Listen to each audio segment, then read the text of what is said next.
project is the Wearable Electromyography Analysis for Rehabilitation System, or the WEAR system. This project was done in association with Carleton University, Algonquin College, and the Ottawa Hospital Research Institute. I'm Steve, the project team lead. This is Rod, the hardware lead, and Eric, the software lead. We did this project under the supervision of Dr. Adrian Chan from Carleton University and Dr. Ed Lemaire from the Ottawa Hospital Research Institute and Ottawa U. So electromyography is the measure and study of microvoltages produced by muscle contractions. So these voltages are measured using electrodes that can be on the surface, as seen in that picture, or occasionally using needles under the skin. So these signals are very small, and in order to get usable data, they need to be filtered and amplified. Once this is done, you can get a usable waveform signal as seen here. The peaks are when the contractions happen and the voltage spikes. Once this data is acquired, it can be used and studied to identify and diagnose various neuromuscular dysfunctions. So this project was initially conceived by Adam Freed in 2012 for his master's thesis at Carleton University. He worked with Dr. Chan and Dr. Lemaire on this. Their goal was to create an affordable and easy-to-use alternative to current electromyography systems. The project was put on hold for several years and then picked up last year by an Algonquin College team who updated the electronics, and then it was passed off to us this year for further updates. So I'm going to talk about the project scope.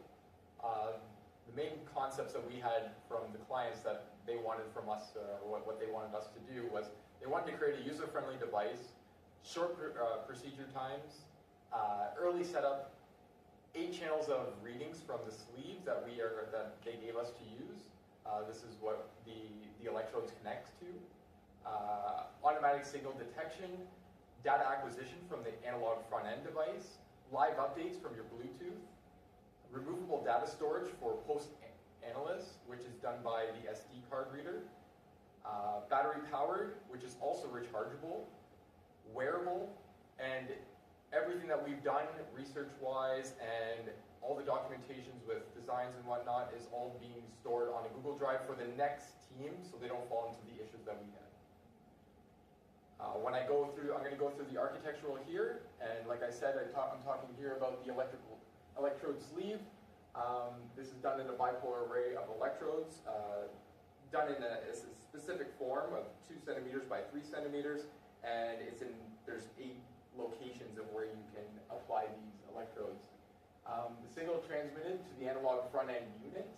So this is done from the muscles. So the muscles are read from the voltage, move on to the sleeve, and then from those it moves on to the analog front-end.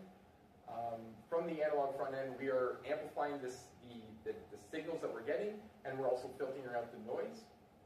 That data is going to be transmitted to the microcontroller, which is pretty much the master processor, what I could say, to distribute all that data that we're receiving from the analog front end to the SD card or to the BLE for visual aspects. And then here, this is just a block diagram showing the target muscles. And then from the target muscles, again, we're going through the electrodes via the sleeve, analog front end to the microcontroller, and then the microcontroller is then spitting it out to both the BLE and the micro SD. Here we have the USB, which is then powering the device, and it's also the way that we're programming the software through IDE. And then we're also recharging the battery with the USB via the internal recharge service that we have on the microcontroller already. Okay, so as for the main technical initial components that we had for the device, we have the electrode sleeve with 8 channels of data. We have the analog front-end device from Texas Instruments, the ADS-1298 ECG-FE. We have the microcontroller, the Adafruit Feather M0 Bluefruit, and a breakout board from Adafruit, which acts as our micro SD card storage. So the first main component that captures our signal is the analog front-end device, specifically the ADS-1298 ECG-FE from Texas Instruments.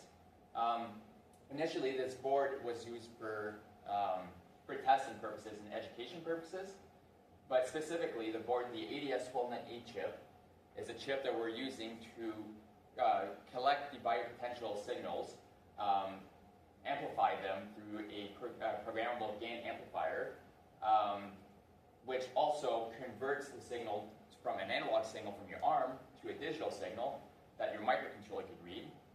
This board also has an internal reference which you ground your reference electrode on your arm. It also has an onboard oscillator, also known as a clock. It runs at 2 megahertz, and it supports SPI communication as the data protocol. It sends out 216 bits of information per sample, and the sampling rate is configurable. As for the single channel data acquisition, the process is the following. You have the input, which are the electrodes. It comprises of a positive and negative electrode, and a reference electrode, which connects to a bony surface. It then gets passed over to a multiplexer, which is used to configure the channel, whether it's on or off, and you can also configure the sampling rate. Next over, we have the PGA, also known as a programmable gain amplifier, and this amplifies the signal. Since it's a very small signal, it amplifies it so you can see it, and in this stage, we also filter.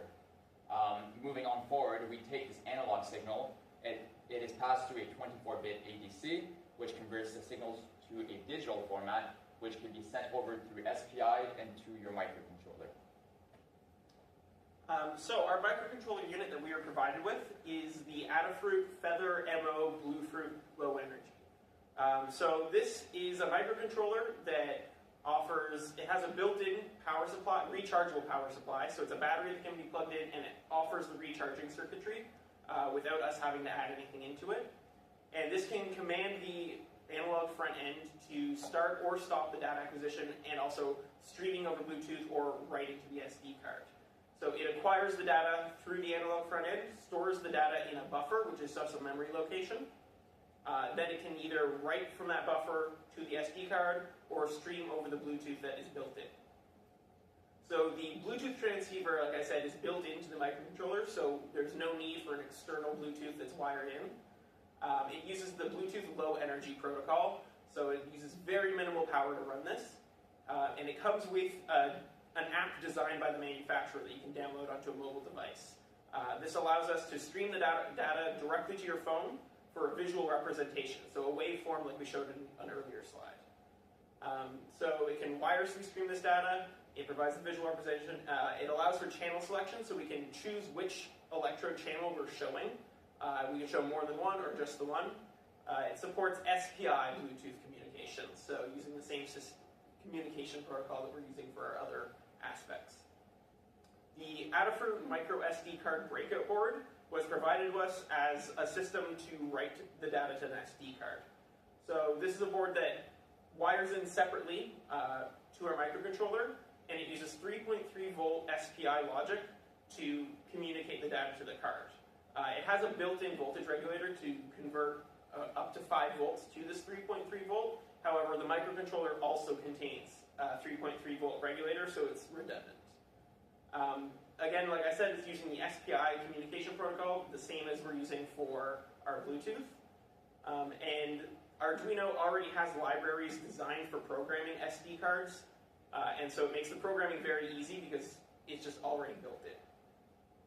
Now, we have chosen to reverse engineer this board into our own custom designed printed circuit board so that this is no longer needed. So like Steve said, the main purpose of our first PCB is to break down the components inside the breakout board for the SD card and kind of build our own. Like he said, we removed the voltage regulator because the voltage regulator is built into the microcontroller, and we can tie that in through the pinout. There is a 3.3 pinout, and that's what the voltage regulator is doing, is taking 5 volts, converting it into 3.3, and then running that system. As well as what we did here is with the SD card, we also have a push button, which is going to start the process for SD card reading for when the user wants the buffered information from the analog front end to start storing onto the SD card, which is then going to do the switching process of the SPI. We also have the RGB. The RGB is there for an onboard visualization if you're not using the BLE aspect. The RGB is literally a light that can change color. So we can display green, red, any color you want in the color spectrum. We can show it via current syncing. There's a toggle switch that we've added. This is for stopping the power to the battery. When we were designing the way to kind of shut off the battery, we were wondering like, oh, can we do it through software? And from there, we were overwhelmed with some of the software that we had with the SPI and the microcontroller and the SD card and BLE. So we're like, you know what? Let's step aside from there and let's see if we can do a hardwire. So we created this little toggle switch, which is all it is the live wire from the battery, which is plugging in. We can break that wire and then just switch on and off from the toggle switch. After that, we created a second board. This board is called the WES adapter, WES standing for Wearable Electromyography System. And what this board does, this is an eagle design showing in the green pinouts. You can see that's where the microcontroller is going to be clicking in. The board that we created will go on top of the microcontroller, which you saw in the last slide. And then this board allows us to plug into the bottom of the AFE Texas Instrument board. There used to be a power board that used to plug into there, and that's what we're replacing. We're trying to shorten up the power communications from that board, which we've done with this. And when it plugs in, it takes all those the power communications from our microcontroller and then talks to the TI board without any wire communication. Everything is hardwired. Okay, so moving on to the software approach. Really, when it comes down to the software approach, there is two paths which you may choose with that digital switch, which Rod was talking about. You have the ADS 1298, also known as the analog front end, which talks SPI, as talked in previous slides. From here, using that push button, you can select either Bluetooth mode or micro SD card mode. The Bluetooth mode, what it does is it parses the data that is being sent over through SPI, and it splits each of the data corresponding into the proper channel. This being said, if there's 216 bytes and you want a channel 4, it'll only store those specific 24 bytes which are designated for channel 4. Doing this, we convert the voltage from binary to volts, as well as a channel selection, which we do through commands on the Bluetooth. This allows you to pick the specific channel which you want to plot. An example could be selecting channel 2, writing a command for channel 2, it will display the wave number 2. There is a total of 8 waves, and this is specifically used for testing purposes to know if your system is correctly working. Moving on from the voltage, which we have converted from binary, we also reduce the sampling speed, so we could send this data over to UART, also known as serial, and then this data is being plotted through the app. The second mode of command is the micro SD card, which also, you cannot have the Bluetooth energy mode running at the same time, so it is one or the other. In the micro SD card mode, you capture all 8 channels of data, so 216 bits. You encrypt that data into a hex byte array.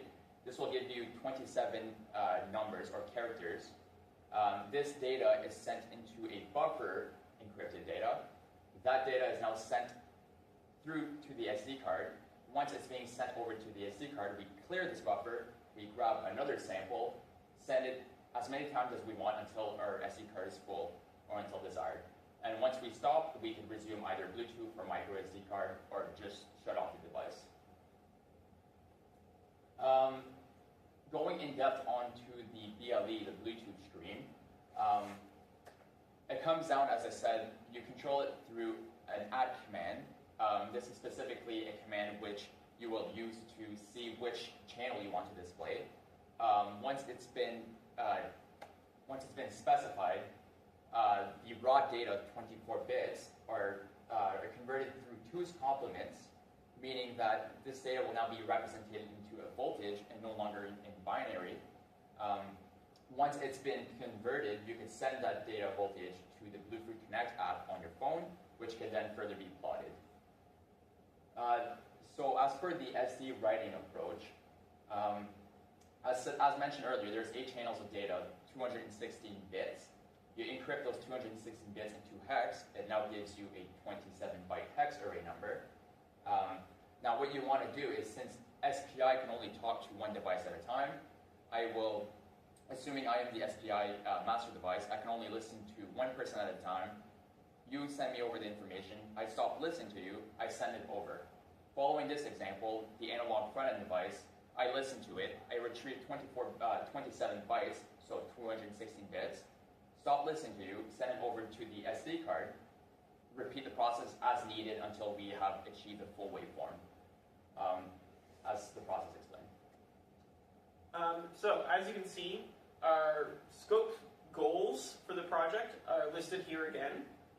All of the technical aspects, so reading 8 channels with automatic signal detection and data acquisition, live updates via Bluetooth, removable storage via SD card, a rechargeable battery power system, have all been accomplished using with our intermediate board that we've designed. Additionally, we have developed a Google Drive containing all of our documentation and software that we've designed so that the project can be easily passed on and picked up by another team. As far as steps that are not yet completed, the product is not yet ready to go to market, as you can see in these unchecked boxes, which basically boils down to the fact that it's just still too big. So it's not ready for market because we have designed one intermediate board that, as mentioned with our analog front end, it came with a motherboard that plugged into the bottom that was also very large. We've gotten rid of that and developed a very small board that can plug into the bottom and take over all those functions, as well as the Bluetooth and the SD card writing. However, the analog front end still needs to be reverse engineered into a smaller board. So while all the technical requirements are met, it is still not yet wearable or really a very easily usable device. So the next steps would be miniaturizing into one PCB that combines all of these functions. Our recommendations for the future of the project are to choose a faster microprocessor, essentially one that has a faster clock speed. Our recommendations would be the ESP32 or the Teensy 3.2, as these are commonly used for various medical purposes and meet a lot of the criteria we are looking for. They offer a wide range of features that are useful for this type of project, including the faster clock, built-in Wi-Fi, UART communications that are better suited for Bluetooth than SPI. Some of them can even include Bluetooth Low Energy themselves, greater internal memory storage, and many other aspects. We also recommend using a Bluetooth module that communicates using UART as opposed to SPI in order to limit the number of different devices that are communicating through SPI, so we don't have switching issues like we're seeing with our Bluetooth and SD writing. What we would recommend is not to get bound by this hardware and instead use these recommended components as footprints to design a new custom PCB, much like we did for our intermediate board, but as a final product. Our last recommendation would be to be very limited with the scope of the project, as it's a very large product with a lot of moving parts involved, and trying to accomplish all of it in 1 year is very difficult to accomplish, and it's better to handle it in bite-sized chunks. So that wraps up our presentation, and we'll go on to our frequently asked questions for a minute or two. Okay, so some of the more frequently asked questions that we could encounter would be, what was the budget and how did you exceed it? So our budget for this operation was $500. We decided that budget near the end, as we actually didn't need to buy anything until the end of the project. This is an 80% software project, and the 20% at the end was kind of just, okay, we need something that we can show at the end rather than just what did we do software-wise. We actually had to increase this to 600 due to U.S. exchange rates and us not actually being able to purchase these items on our own. But we were able to, like, when we first got the sheet from our professor, it said 5,000. So we were able to move from the 600 no problem when we talked to our clients. So everything worked out this way. Okay, another question that you can see would be, how did you manage your time? So to manage our time, we divided tasks between each of us, so we weren't all working on the same thing at the same time. Unfortunately, we're running out of time, so we will leave the FAQ up here for a moment to read over. These are some of ours. We have another page here. I'll leave those up for a second. And a third page of FAQ. And we'd like to thank you for your time. Again, I'm Steve, this is Rod, and Eric.